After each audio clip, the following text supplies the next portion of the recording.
Jadi kalau melihat performa dan perubahan para pemain itu sangat baik, walaupun melalui TV saja. Jadi coach sangat percaya untuk kedepannya pasti akan menjadi lebih baik lagi.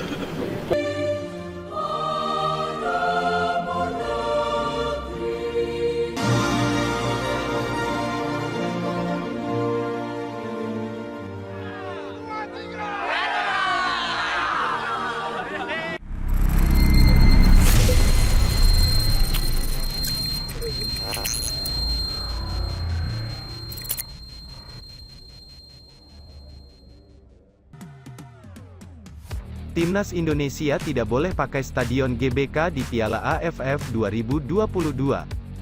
Timnas Indonesia tidak diizinkan untuk menggunakan Stadion Gelora Bung Karno, SUGBK, Senayan, Jakarta Pusat, pada Piala AFF 2022 yang berlangsung pada tanggal 23 Desember tahun 2022 sampai tanggal 16 Januari tahun 2023. Hal tersebut diungkapkan oleh Menteri Pemuda dan Olahraga, Menpora, Zainuddin Amali, kepada awak media, Rabu, tanggal 2 November tahun 2022. SUGBK sendiri termasuk dalam venue yang digunakan untuk Piala Dunia U20 2023 pada 20 Mei 11 Juni tahun 2023. Yang harus steril dari pelaksanaan pertandingan. Tidak boleh, Timnas Indonesia pakai GBK, ucap Zainuddin Amali. Pokoknya begitu sudah mulai masuk Kementerian PUPR untuk renovasi, itu sudah ditujukan untuk Piala Dunia, U20 2023, sambung pria kelahiran Gorontalo itu. Dia menambahkan, kebijakan ini sudah sesuai kesepakatan yang ditetapkan FIFA. Selain GBK, terdapat beberapa venue yang digunakan untuk Piala Dunia U20 2023, yaitu Stadion Jakabaring, Palembang, Stadion Sijalak Harupat, Bandung, Stadion Manahan, Solo, Stadion Gelora Bung Tomo, Surabaya, dan Stadion Kapten Iwayan Dipta, Gianyar. Jadi, semua stadion yang sudah terdaftar di FIFA dan itu sudah disetujui oleh FIFA, November ini akan mulai direnovasi, tutur Amali. Bagi yang sudah selesai, itu tidak diizinkan dipergunakan untuk kegiatan-kegiatan lain, itu clear betul. GBK itu kan punya negara, tinggal ngomong ke Mensesnek, tutup politisi Partai Golkar tersebut. Sementara itu, pada Piala AFF 2022, Timnas Indonesia tergabung di Grup A bersama Thailand, Filipina, Kamboja, dan Brunei Darussalam, Timor Leste. Sandy Walsh dan Jordi Amat berpeluang ikut TC Timnas Indonesia di Bali. Proses naturalisasi Sandy Walsh dan Jordi Amat segera tuntas, sehingga mereka berpeluang mengikuti pemusatan latihan TC Timnas Indonesia di Bali untuk persiapan Piala AFF 2022. Timnas Indonesia dipastikan akan menjalani TC di Bali sebagai persiapan Piala AFF 2022 pada tanggal 28 November tahun 2022. Untuk persiapan Piala AFF 2022 ini, nama Sandy Walsh dan Jordi Amat pun kembali ramai diperbincangkan. Hal ini karena proses naturalisasi Sandy Walsh dan Jordi Amat tinggal menunggu keputusan Presiden, Kepres. Setelah itu mereka juga tinggal melakukan pengambilan sumpah menjadi warga negara Indonesia, WNI. Sekjen PSSI, Yunus Nusi pun berharap agar Sandy Walsh dan Jordi Amat bisa bergabung dalam TC nanti. Sementara untuk Sain Patinama belum bisa dipastikan karena proses naturalisasi sendiri baru sampai di DPR RI dan akan diproses pada tanggal 9 November tahun 2022. Mudah-mudahan secepatnya selesai.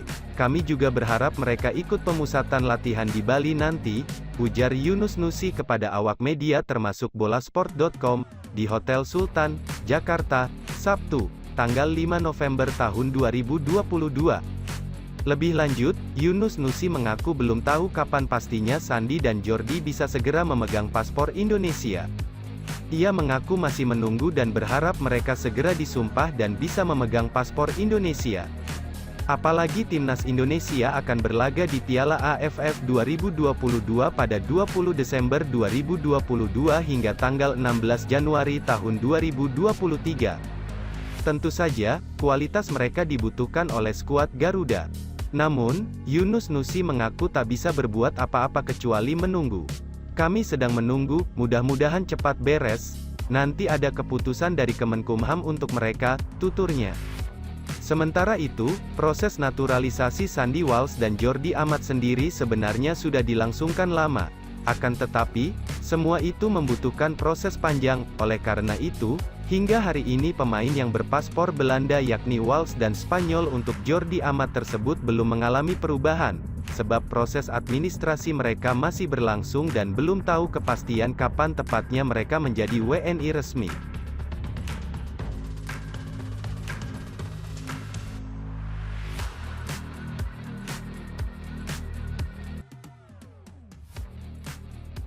Bursa calon ketua PSSI pengganti Iwan Bule memanas, sejumlah figur mulai dianggap layak. PSSI akan menggelar Kongres Luar Biasa, KLB PSSI pada awal tahun depan untuk mencari pengganti Ketua PSSI, Muhammad Iriawan dan jajaran Komite Eksekutif, Eksko, PSSI. PSSI berencana untuk mempercepat Kongres pemilihan dengan titel KLB PSSI dari November tahun 2023 menjadi tanggal 18 Maret tahun 2023. PSSI bakal lebih dulu melakukan Kongres tahunan pada tanggal 7 Januari tahun 2023 untuk membentuk Komite Pemilihan Kepulauan dan Komite Banding Pemilihan KBP. PSSI beralasan bahwa KLB PSSI mesti bergulir karena mendapatkan permintaan dari dua voters dan menghindari perpecahan di antara para anggotanya.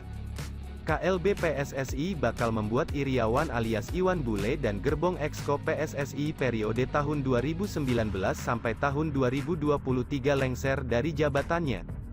PSSI berharap KLB PSSI dapat menjadi pertimbangan pemerintah untuk mengizinkan kompetisi yang terdiri dari Liga 1, Liga 2, dan Liga 3 musim ini berputar kembali. Sejumlah tokoh mulai didorong untuk maju ke KLB PSSI dan bertarung memperebutkan penerus Iwan Bule, termasuk KSAD Jenderal TNI Dudung Abdurrahman. Sejumlah pihak telah meminta Dudung Abdurrahman untuk mencalonkan diri sebagai ketua PSSI, misalnya dari anggota Komisi X DPR RI, Sodik Mujahid. Direktur Eksekutif Sudra, Fadli Harahap memandang bahwa Dudung Abdurrahman memang cocok menggantikan Iwan Bule sebagai PSSI 1. Apalagi beberapa tahun terakhir, PSSI kerap disorot bukan karena prestasi, tetapi seringnya gonta-ganti ketua yang pada akhirnya berdampak pada persepak bolaan tanah air, ujar Fadli. Layak-layak saja, fokus lebih bagus, karena Indonesia akan dihadapkan dengan banyak event nasional dan internasional ke depannya, imbuh Fadli. Sehingga keamanan dan kenyamanan masyarakat baik di dalam dan luar stadion terjaga.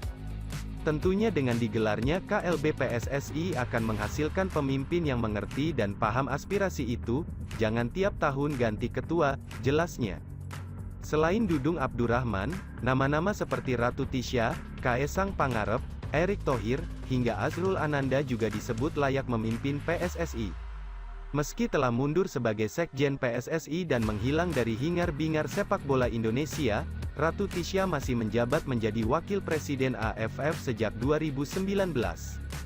Namun, Kaesang Pangarep juga masih ogah dicalonkan sebagai Ketua PSSI menggantikan Muhammad Iriawan yang berpeluang lengser dalam KLB PSSI.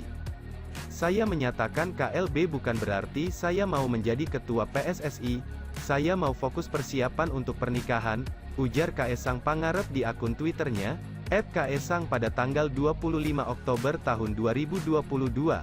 Kaesang Pangarep berencana untuk menikahi Erina Gudono pada Desember tahun 2022.